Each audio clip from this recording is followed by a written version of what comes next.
जय माता दी, हर हर महादेव। आज मैं आपके बीच में एक बहुत ही महत्वपूर्ण जानकारी लेकर आया हूँ। ये जानकारी नवाण मंत्र के विषय में है। नवाण मंत्र का एक ऐसा सरल प्रयोग मैं आपको बताने जा रहा हूँ जो बहुत ही तीव्रता से विघ्नों का विनाश करता है। विघ्न विनाशक बहुत ही सरल प्रयोग है। इसी वीडियो के माध्यम से मैं आपकी एक बहुत बड़ी गलतफहमी को दूर करने जा रहा हूँ, जो आपके बीच में भ्रांति फैला रखी है, उस भ्रांति को दूर करने जा रहा हूँ। इस प्रयोग को करने के पश्चात में अगर आपके जीवन में जो भी समस्या चल रही है वो समस्या अगर धीरे धीरे समाप्त ना हो तो मेरे YouTube चैनल को देखना बिल्कुल बंद कर देना। अगर आपने सब्सक्राइब कर रहा है कि आजकल लोग बात किसी न किसी रूप से समस्या के शिकार है। कोई व्यक्ति अपना व्यापार अगर शुरू करता है, कोई धंधा शुरू करता है, तो उसमें उसके धंधे में वो किसी भी प्रकार का धंधा शुरू करे और अगर वो धंधा अपना व्यापार शुरू करता है तो उसके व्यापार धंधे में हमेशा अड़चन आती रहती है, किसी न किसी प्रकार से अड़चन आती रहती है।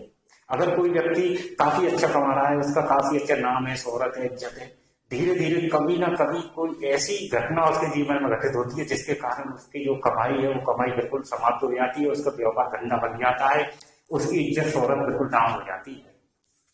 घर में कोई भी प्रोग्राम हो, किसी प्रकार का शुभ कार्य हो, उसमें किसी न किसी प्रकार से अड़चन आ जाती है। अगर वो कोई वस्तु, कोई चीज खरीद रहा है, अगर वो कोई जमीन ही खरीद रहा है, तो कुछ ना कुछ ऐसा होता है कि उसमें किसी न किसी प्रकार से ऐसे विघ्न आ जाता है जो उसका कार्य नहीं पूर्ण हो पाता। इन्हीं से परेशान व्यक्ति फिर किसी के सुझाव से या स्वयं अपने मन से उसका दिमाग जाता है, वो तांत्रिक भगतों के पास, चौकियों पे जाता है और अपने बारे में, अपने घर के बारे में जानकारी वहां से लेना चाहता है। तो उसे उल्टी सीधी जानकारियां दे दी जाती हैं और उसको गंदा ताबीज दे दिया जाता है। गंदा ताबीज के माध्यम से जो वो भगत तांत्रिक होता है, उसकी शक्तियों का पहरा उसके ऊपर, उसके घर के ऊपर हो जाता है।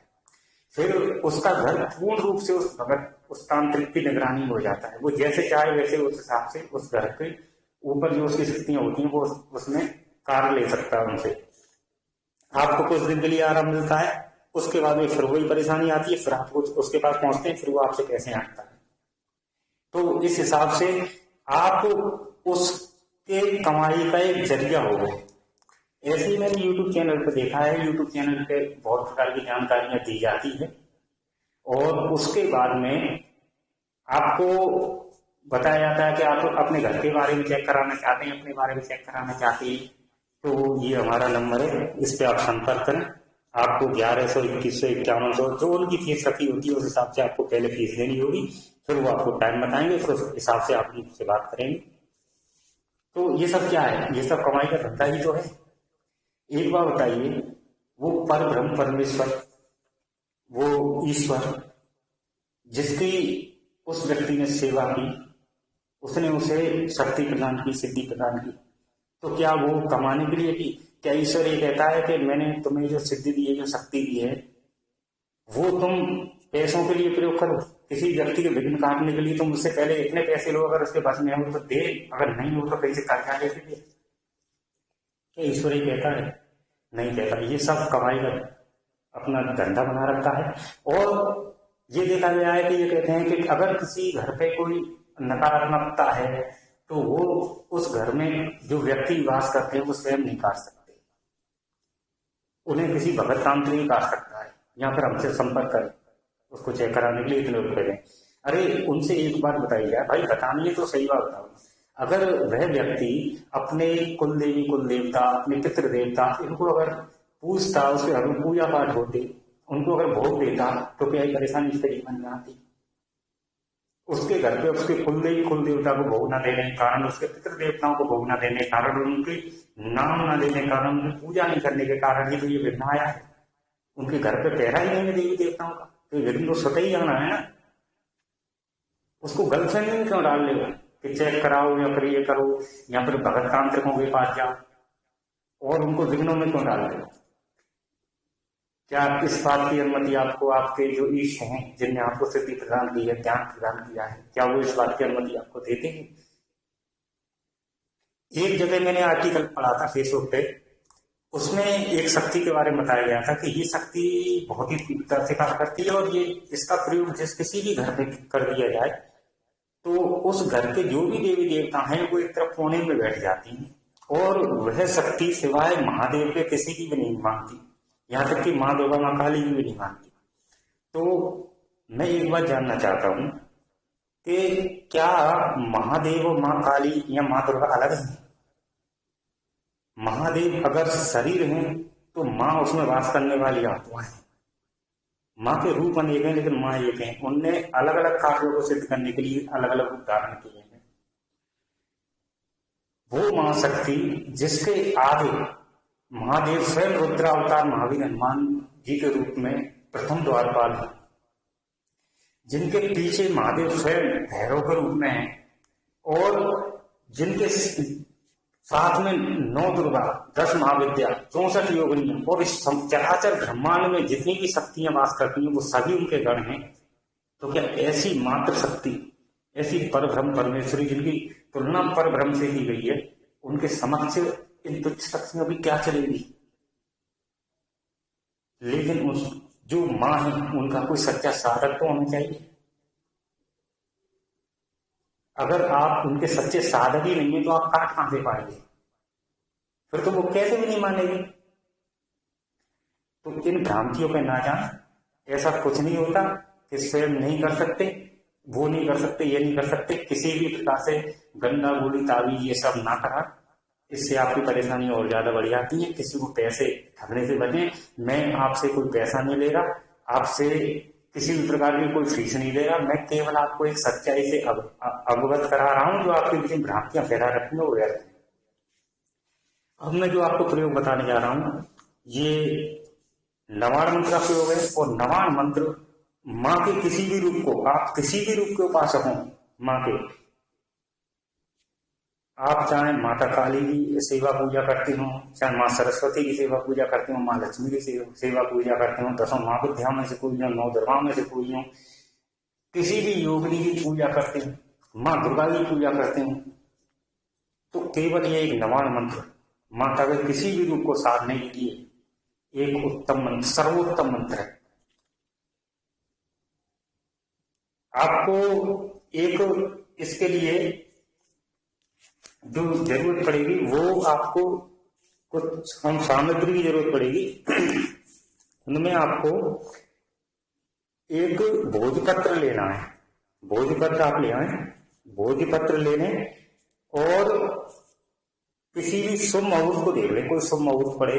आप शुभ मुहूर्त या तो आप मंगलवार के दिन करें इस प्रयोग को, या शुक्रवार को करें, या शनिवार को करें।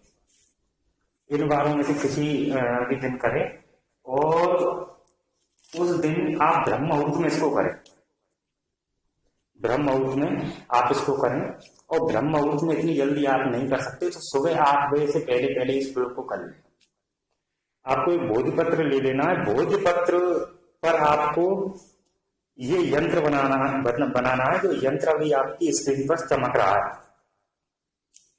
आपको इसे बनाने के लिए भोजपत्र लेकर पूरब दिशा की ओर मुंह करके लाल आसन पर बैठ जाना है, और अनार की लकड़ी ले लेनी है, उसकी एक कलम बना लेनी है। उस पर लाल चंदन की स्याही से और उसमें थोड़ा सा गंगा जल मिलाकर इस यंत्र को बना लेना है। इस यंत्र को बनाने के पश्चात में आपको महादेव के किसी भी शिवालय में चले जाना है, या माँ दुर्गा, या माँ लक्ष्मी, या माँ सरस्वती, या माँ काली, इनके मंदिरों को ऐसी हो जहाँ पे दोनों टाइम धूप दीप होता हो, भजन कीर्तन होते हो, ऐसी जगह चले जाना है जो जागृत हो। वहां पर जाकर आपको उनको भोग प्रसाद देना है, धूप दीप करना है, और ये भोजपत्र उनके समक्ष रखकर जो आपने यंत्र बनाया है इसकी आपको पूजा करनी है। यंत्र को धूप दिखाना है, चावल, इनसे आपको इनकी पूजा कर लेनी है, और आपको वहीं बैठकर कम से कम 108 बार नवाण मंत्र ओम ऐं ह्रीं क्लीं चामुंडाय विच्चे, ओम ऐं ह्रीं क्लीं चामुंडाय विच्चे, आप दोनों में से किसी प्रकार से बोल सकते हैं, चाहे ह्रीम बोल दें चाहे ह्रीम बोल दें। इस मंत्र का 108 बार जाप करना है। 108 बार जाप करने के पश्चात आप उस भोजपत्र को वहां पे अरदास लगानी है कि इस यंत्र को जागृत करें, ताकि मैं इसको अपने पूजा स्थान में स्थापित कर सकूं और इसके समक्ष बैठकर मैं अपने नमाज मंत्र का जाप कर सकूं। उसके पश्चात में आपको इस जो आपका ये जो आपने जो यंत्र बनाया है इस भोजपत्र को लेमिनेशन करवा लेना है। लेमिनेशन करवाने के पश्चात में आपको अपने पूजा घर में लाकर रख देना है। और आपको इस प्रयोग में एक चीज का ध्यान रखना, कम से कम प्रतिदिन जो आपकी श्रद्धा हो उस हिसाब से 1 माला, 2 माला, 3 माला, 4 माला, 5 माला, 11, 21 जितनी भी माला आप कर सकें, आपको प्रतिदिन इस मंत्र की, नवा मंत्र की आपको मालाएं करनी है। माला रुद्राक्ष की होनी चाहिए और माला जागृत होनी चाहिए। अगर आपके पास रुद्राक्ष की जागृत माला नहीं है तो आप रुद्राक्ष की माला को स्वयं जागृत कर सकते हैं। इसका एक वीडियो मैंने बना रखा है कि रुद्राक्ष की माला को केवल 10 मिनट में बहुत ही सरल तरीका से कैसे जागृत किया जाता है, उस वीडियो का लिंक मैं डिस्क्रिप्शन बॉक्स में दे दूंगा, आप वहां से वो वीडियो भी देख सकते हैं। और आपको ये ध्यान रखना है कि केवल इस प्रयोग में इस चीज का भी ध्यान रखें कि माला एक ही होनी चाहिए। माला आपको बदलनी नहीं है, जो आप माला से शुरुआत करेंगे वही माला होनी चाहिए। आसन एक ही होना चाहिए और समय भी एक ही होना चाहिए। अगर 2, 4, 5 मिनट ऊपर नीचे चल रहा है, 10, 5 मिनट नहीं चलेगा, 10 मिनट नहीं चलेगा, 2, 4 मिनट ज्यादा बस 5 मिनट, इतना अगर ऊपर नीचे चल रहा है तो कोई दिक्कत नहीं है। माता को भोग लगाएं। और आपको एक बात ध्यान रखना है कि आपको माता के समक्ष ही आपको एक ऐसा कोई पात्र ले लेना है। कहीं से आप मिट्टी का पात्र ले आए छोटा सा, वो आपको अपने मंदिर में लाकर रख देना है। उसमें आपको भोग लगाना है प्रतिदिन। आपके भगवान गणेश का भोग लगाएं, आपके जो इष्ट देव है उनका भोग लगाएं, माता का भोग लगाएं, भगवान शिव का भोग लगाएं, जिन जिनकी आप पूजा करते हैं उनका भोग लगाएं। और आपको अपनी कुलदेवी, कुलदेवता, आपके पुत्र देवता, कुलदेवी, कुलदेवता और पितृ देवता, इन दोनों का भोग अवश्य लगाना है। आपके घर में जब खाना बनता है तो जो रोटी होती है वो प्रथम रोटी गाय के लिए निकालकर और आपको कुलदेवी का भोग अवश्य लगाना है। कुलदेवी का भोग लगाने के पश्चात में आप उस रोटी को भी गाय को दे सकते हैं, यह आपको ध्यान रखना है। और इस प्रयोग को करें, इसमें समय जरूर लगेगा, देखो इसका जो प्रभाव है वो आपको बहुत शीघ्र देखने को मिलेगा। और आप स्वयं इसको नहीं चेक कर सकते, क्योंकि जब तक कोई साधक का तपोबल बहुत हाई नहीं हो जाता है, तब तक उसके तीसरे नेत्र का जागरण नहीं हो जाता, वो शक्तियों को नहीं देख सकता, पहचान नहीं सकता, जब तक वो इस चीज को नहीं परख सकता। मैं इस बात की गारंटी देता हूँ कि केवल 1 महीने के अंदर आपके घर में माँ का शक्ति पुंज स्थापित हो जाएगा, माँ की शक्ति जागृत हो जाएगी 1 महीने के अंदर अंदर। और आपके विघ्नों का नाश भी वहीं से होने लगेगा। ये आपकी श्रद्धा के ऊपर है। ये बात ध्यान रखना है आपको कि माता की आप जब भी पूजा करें, उपासना करें, देवी रूप में ना करें, उनको माता मानकर ही करें। माता ही ये समझें कि आपकी साक्षात माँ आपके सामने बैठे हुए हैं। जैसे आप अपनी माँ से स्नेह करते हैं, बिल्कुल इस हिसाब से आप पूजा सेवा करें और माँ की आरती करें। और जितने भी आपके विघ्न हैं, माँ से शिकायत कोई ना रखें। जितने भी आपके विघ्न हैं, जो भी आपकी समस्याएं हैं, वो सब माँ भगवती के ऊपर छोड़ दें कि माँ तेरे ऊपर है, जो कुछ है अब तू करेगी, जैसा करेगी जैसा। जैसे एक बालक अपने माँ बाप के ऊपर किसी प्रकार की परेशानी छोड़ के एकदम बिल्कुल स्वतंत्र हो जाता है, बिल्कुल उसे कोई शिक्षण नहीं रहती, उस हिसाब से आप अपना अपनी जो भी परेशानी है वो माँ के श्री चरणों में रखकर आप माँ के ऊपर छोड़ दें और उससे बिल्कुल उसकी शिक्षा ना करें। फिर जो भी देखेगी वो माँ देखेगी। इस प्रयोग को इस हिसाब से एक बार करके अवश्य देखें और मैं गारंटी देता हूँ आपके विघ्न अगर धीरे धीरे समाप्त ना हो जाए तो मुझसे कहना, एक क्षण ऐसा आएगा, कुछ दिन ऐसे आएंगे आपकी उस साधना के दौरान जब आपको ऐसा लगेगा कि ये विघ्न तो मुझे और घेर रहे हैं, लेकिन वो विघ्न आपको नहीं घेर रहे हैं। ऐसा लगेगा चारों तरफ से ही रास्ता बंद होगी, ये बंद गया, मुझे तो उल्टा होगा है। ये मैं आपको भी बता के चल रहा हूँ। लेकिन आप उस जो थोड़ा सा समय पड़ेगा उसे आप पार कर जाएं, उसके आगे आपका उज्जवल भविष्य है, मैं इस बात की पूरी गारंटी देता हूँ। और अगली मैं एक वीडियो लेकर आ रहा हूँ, उस वीडियो में मैं आपको विघ्न हरता मंगल करता भगवान श्री गणेश की एक ऐसी साधना बताऊंगा जिसमें 6 महीने की साधना है। यहाँ तक कि अगर आपकी श्रद्धा है, आपकी एकदम श्रद्धा सच्ची है, तो भगवान गणेश के दर्शन भी उस साधना में आपको होंगे। और अगर आपका कोई प्रश्न है तो आप कमेंट बॉक्स में अवश्य रखें, उसकी मैं पूरी पूरी आपको जानकारी दूंगा, उसका मैं आपको पूरा पूरा बताऊंगा। इसी के साथ में मैं आपसे विदा लेता हूँ। जय माता दी।